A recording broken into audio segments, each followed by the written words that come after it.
100 രൂപയ്ക്ക് ഇന്നലെ ഒരു പച്ചക്കറി കിറ്റ് വാങ്ങിയായിരുന്നേ. അത്യാവശ്യം 3-4 കറികൾക്കുള്ള പച്ചക്കറികളുണ്ടായിരുന്നു അതിനകത്ത്. സാമ്പാറിന് ആവശ്യമുള്ള കുറച്ച് കഷ്ണങ്ങളെല്ലാം രാവിലെ അരിഞ്ഞെടുത്ത് വിനാഗിരി ഒഴിച്ച വെള്ളത്തിനകത്തിട്ട് വെച്ച് നന്നായിട്ടൊന്ന് കഴുകി വൃത്തിയാക്കി എടുത്തു. വെന്തു വന്ന പരിപ്പിനകത്തേക്ക് കഷ്ണങ്ങളെല്ലാം ഇട്ട് കൊടുത്തേ. തൊലി ചെത്താനുള്ള പച്ചക്കറികളെല്ലാം തൊലിയെല്ലാം കളഞ്ഞ് വൃത്തിയാക്കിയാണ് നമ്മൾ വിനാഗിരി ഇട്ട വെള്ളത്തിലിട്ട് വെച്ചത്. അത് കഴിഞ്ഞ് പിന്നെ കഴുകി വാരിയാണ് നമ്മൾ അരിഞ്ഞെടുത്തത്. എല്ലാം വിഷമയമാണല്ലോ, അതുകൊണ്ട് പച്ചക്കറികളെല്ലാം നമ്മൾ എടുക്കുമ്പം അരിയുന്നതിന് മുമ്പായിട്ട് കുറച്ച് വിനാഗിരി ഉപ്പും ചേർത്ത വെള്ളത്തിൽ കുറേ സമയം ഇട്ട് വെച്ച് കഴിഞ്ഞ് നന്നായിട്ട് 3-4 പ്രാവശ്യം കഴുകിയിട്ട് നമ്മൾ അരിഞ്ഞെടുക്കാവൂ.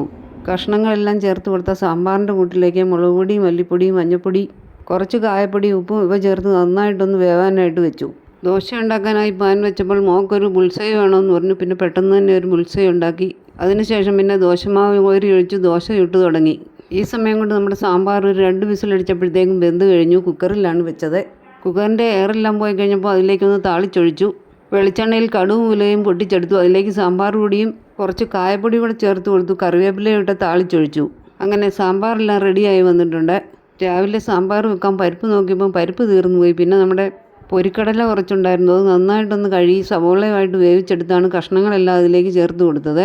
എന്തായാലും കൊള്ളാം, സാമ്പാറിനൊരു വെറൈറ്റി രുചിയായിരുന്നു. ഇതൊക്കെയാണിന്ന് നമ്മുടെ രാവിലത്തെ വിശേഷങ്ങൾ. സാമ്പാറും ദോശയും എല്ലാം റെഡിയായി. ഇനി ചൂടോടെ തന്നെ കഴിക്കാമെന്ന് വിചാരിച്ചു. അങ്ങനെ ബ്രേക്ക്ഫാസ്റ്റും കഴിച്ചു. നമ്മുടെ വീഡിയോ കാണുന്ന എല്ലാവരും സപ്പോർട്ട് ചെയ്യാൻ മറക്കല്ലേ.